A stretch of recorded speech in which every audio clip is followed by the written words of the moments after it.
Hey everyone, today I'm going to show you how to apply for an EBT card, also known as a food stamps, through SNAP.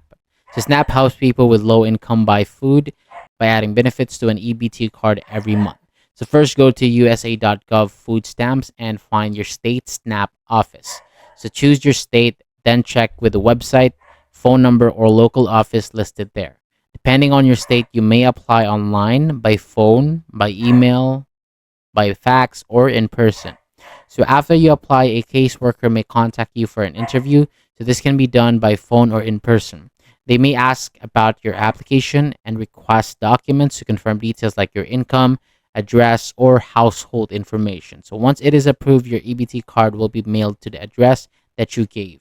That is it. Find your state SNAP office, apply, complete the interview, wait for your card, and set your PIN. So that is all for today. Thank you so much for watching. For more videos like this, hit the subscribe button below, and I'll see you on the next video.